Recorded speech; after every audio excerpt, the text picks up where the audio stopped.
ओम पूर्णमदः पूर्णमिदं पूर्णात् पूर्णमुदच्यते पूर्णस्य पूर्णमादाय पूर्णमेवावशिष्यते।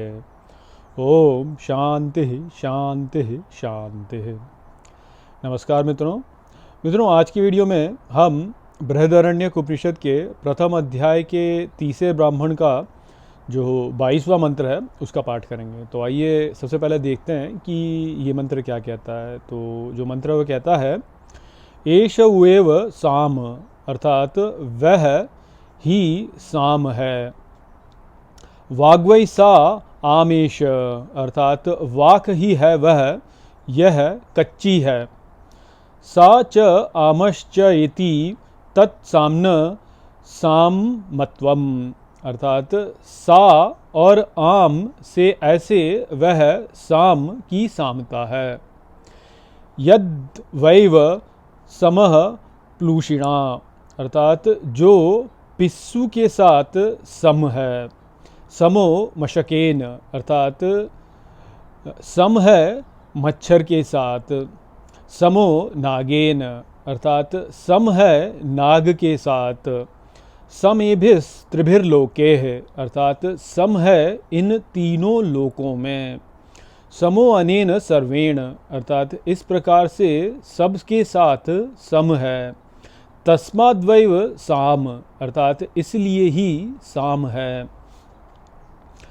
अश्रुते साम्नः सायुज्यम सलोकताम य एवं एतत् साम वेद, अर्थात एक होता है जो साम से जुड़ जाता है, उसके ही लोक से इस प्रकार यह सामवेद है। तो यहाँ पर साम के विषय में बताया जा रहा है कि साम क्या है और किस प्रकार से वह सामवेद है। तो देखिए, अब तक हमने जो सीखा है वह तो यह ही है कि जो वह देवता है जिससे टकराकर जब असुर जो है जब उन्होंने उसके प्राण पर जब प्रहार किया तो उस प्रहार से वह नष्ट हो गए, उसकी ही यहाँ पे व्याख्या हो रही है। और उसको अलग अलग रूपों से यहाँ पे बताया जा रहा है कि वह जो है वह बृहस्पति है, क्योंकि वह विस्तार, बृहत जो है वह विस्तार करता है, तो इस प्रकार से वह बृहस्पति है। और फिर उसी को ब्रह्मणस्पति बोला, क्योंकि ब्रह्म जो है वह भी विस्तार करता है और वाणी जो है वह भी विस्तार करती है, तो वह ही ब्रह्म है। तो और इसका वह पति है, तो इस प्रकार से वह ब्रह्मणस्पति है। तो उस देवता के विषय में अलग अलग रूपों से यहाँ पे बताया जा रहा है, और यहाँ पर उसको साम के रूप में बताया जा रहा है कि वह साम है। तो उसको लेकर के ही जो है यहाँ पर बताया गया कि वह साम है, क्योंकि वह वाक है और वह कच्ची है, और वो सबके साथ सम है, इस कारण से भी वह साम है। और कैसे बोला, उसको बोला कि पिस्सू के साथ में या मच्छर के साथ में, नाग के साथ में भी वह सम है। यहाँ पे जो कुछ भी है उस सब के साथ में वह सम है। तो अलग अलग रूपों से बताया जा रहा है। तो वाक ही है, और आगे जो है उसको प्राण भी बताया जाएगा कि वाक है और वह सबके साथ सम है। तो मूलतः तो हमको जो समझाया जा रहा है वो यही है कि वह वाक है। वाक अर्थात वाणी। वाणी कौन सी? जो नाद है, और वो नाद जो है वह नाद सबके साथ में सम है। तो अब इसे कैसे समझें हम? तो देखिए, सबसे पहले तो यहाँ पे ये बताया जा रहा है कि वह कच्ची है, वाक है और वह कच्ची है। तो क्या यहाँ पे अर्थ है इसका? कच्ची से यहाँ पे क्या अर्थ है? तो हमने ये तो समझा ही है कि अश्वमेध जो है वह ही ये जगत है, और वह जो है वह तप कर रहा है। तो जब हम किसी को तपाते हैं तो वह पक्का होता है, और जब हम उसको नहीं पकाते हैं तो वह कच्चा होता है। अर्थात जो कच्चा होता है वह ही तप करता है, और तप करके वह पक्का होता है। तो ये जो यहाँ पे कच्चा है, उससे क्या अर्थ बताया जा रहा है कि जो अभी तप नहीं हुआ है, जिसका तप नहीं हुआ है, जिसको जो तप्त नहीं हुआ है, तो जो तप करता है वह कच्चा है। तो इस प्रकार से जो है वह कच्ची है। तो क्या कच्ची है? तो वाक है जो कि कच्ची है, और जो यहाँ पे सब में है, तो यहाँ पे सब में जो है वह तप करेगा, तप करके ही वास्तव में वह जो है इस जगत को चलाएगा। तो तप करने से यहाँ पे कैसे अर्थ है, तो देखिए जो भी यहाँ पे प्रकट है तो वह प्रकट यहाँ पर प्रकट होकर के ही तप करेगा ना, तो प्रकट होकर के ही तप करेगा। और जो प्रकट होकर के तप करेगा तो प्रकट के पीछे वास्तव में क्या है, तो वो जो पीछे है, जो वो बना है और बन करके तप कर रहा है, उसको बताया गया। तो अब वो जो पीछे है, जो बना है और बन करके तप कर रहा है, वह क्या है, तो हम उसको ब्रह्म कहते हैं।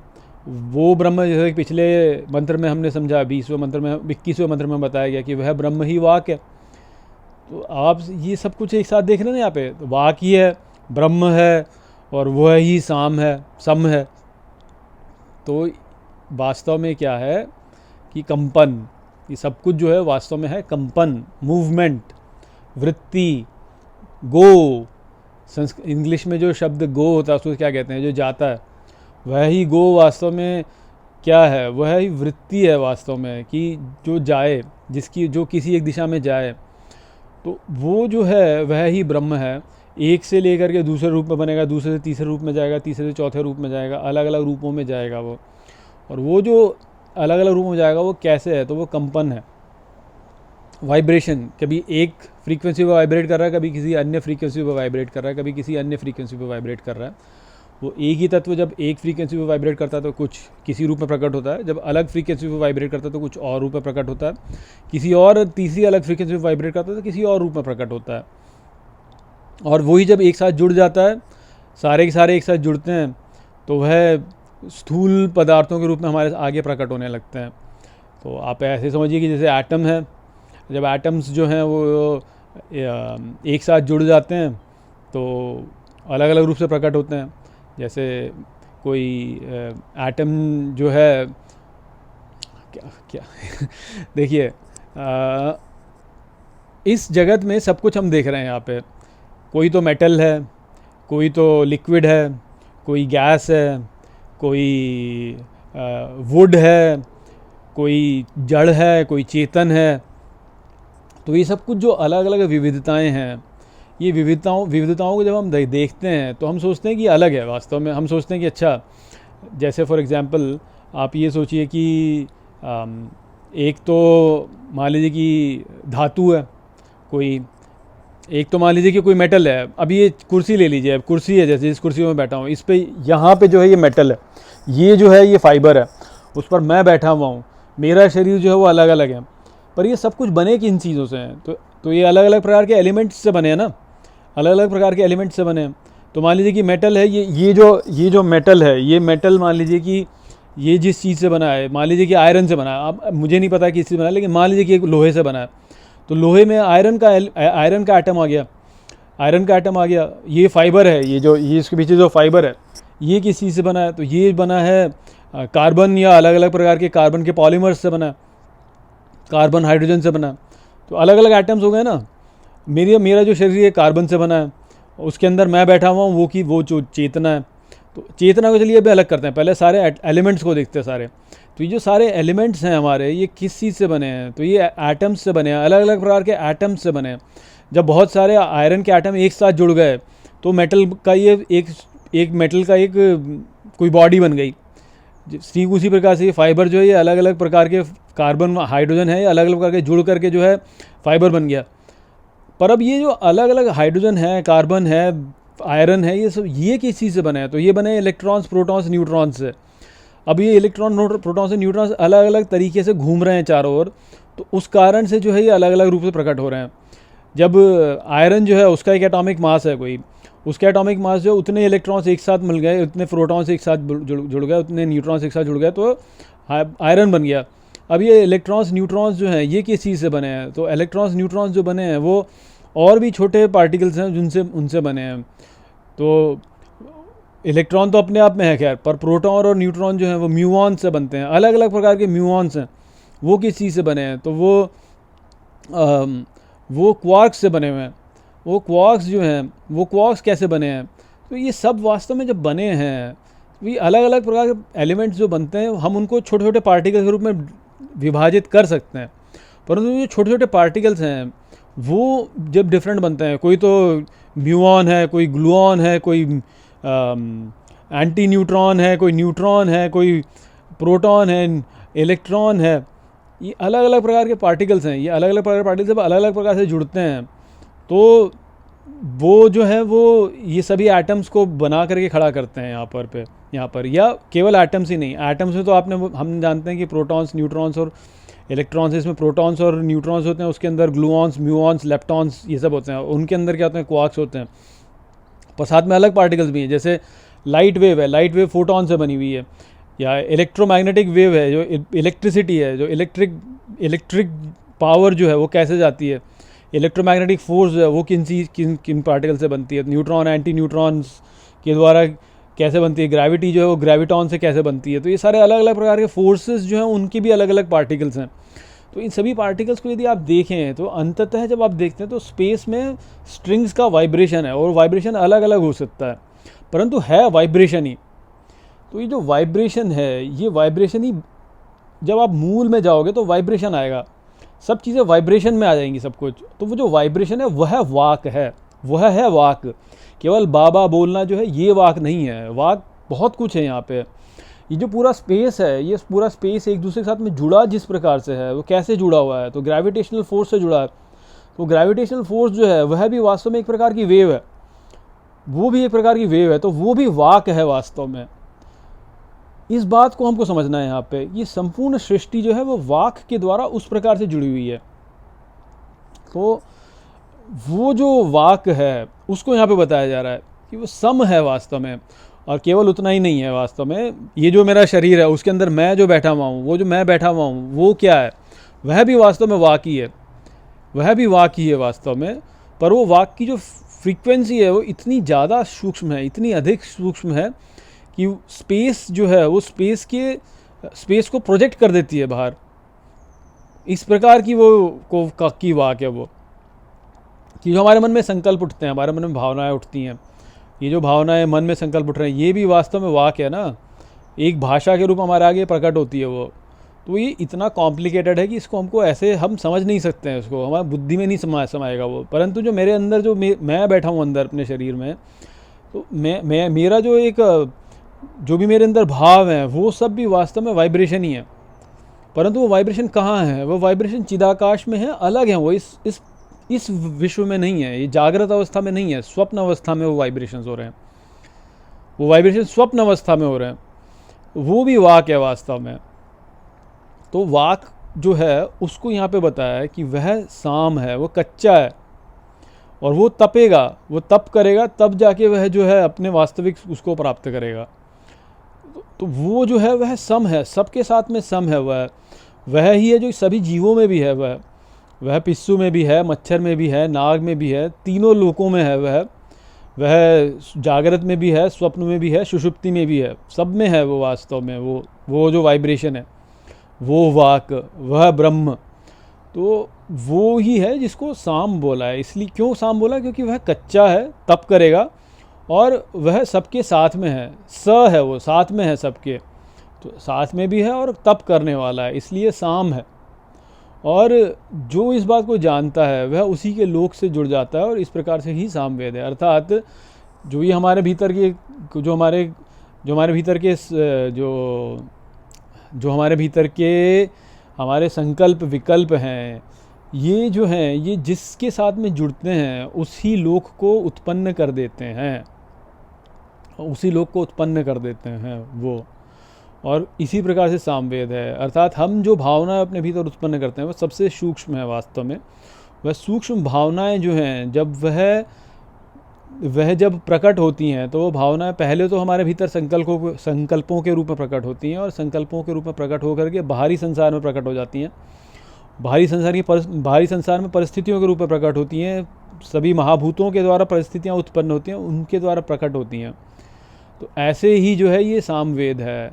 इसीलिए अन्न जो है वह उद्गीत के द्वारा प्रकट हो जाता है। यदि अच्छा भाव व्यक्ति रखे तो अच्छी परिस्थितियाँ प्रकट हो जाएंगी, बुरा भाव यदि व्यक्ति रखे तो बुरी परिस्थितियाँ प्रकट हो जाएंगी। तो बुरा भाव न रख करके अच्छे भाव को रखोगे, अच्छे गीतों को गाओगे, अच्छे भावनाओं से जुड़ोगे, तो साम के द्वारा जो है अच्छी परिस्थितियाँ सामने प्रकट हो जाएंगी। और अच्छी परिस्थितियाँ कैसे प्रकट होंगी, तो फिर वही है कि आपके लिए जो है अन्न भी आपके लिए प्रकट हो जाएगा। उस प्रकार की बातें जो कि बता रही, बहुत बहुत कॉम्प्लिकेटेड है। मुझे नहीं पता कि कितनी बात आपके समझ में आई, कितनी नहीं आई। उल्टा मैं ही जो है खींच उठाऊँ, मैं खुद ही जो है नहीं बता पा रहा हूँ। इस कारण से जो है मेरे भीतर भी जो है एक कुंठा उत्पन्न हो रही कि मैंने जो बात बोली वो मुझे नहीं लगता कि सही में आपके पास पहुँची है।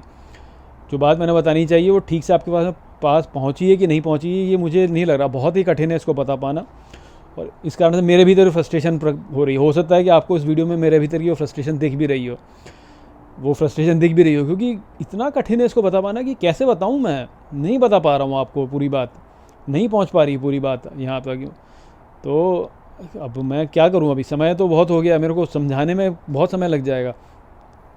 तो भावनाओं पे ही सब कुछ यहाँ पे निर्भर है वास्तव में। हमारी बुद्धि जो है ना इतनी ज़्यादा फंसी हुई है बीचों में कि हम जो व्यक्ति इस जगत को ही सत्य मानता है वो कैसे इन बातों को समझेगा। वो इन बातों को समझ ही नहीं सकता जो इस जगत को सत्य मानता है।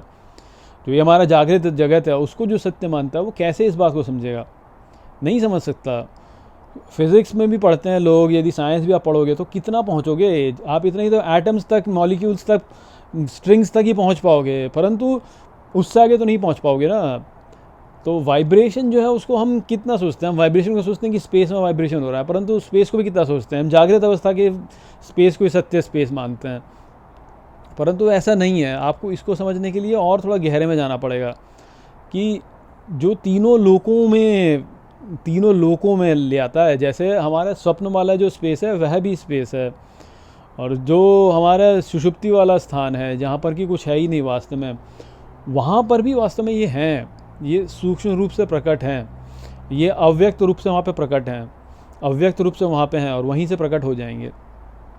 तो अपनी बातों को आपको एक्सपैंड करना पड़ेगा। लोग तो इतने नीचे स्तर तक है कि लोग तो यही सोचते हैं कि भाई ये जो मैं इस जगत को देख रहा हूँ बस यही है, बस ये जो बाहरी जगत है इसको सत्य मान लेता है।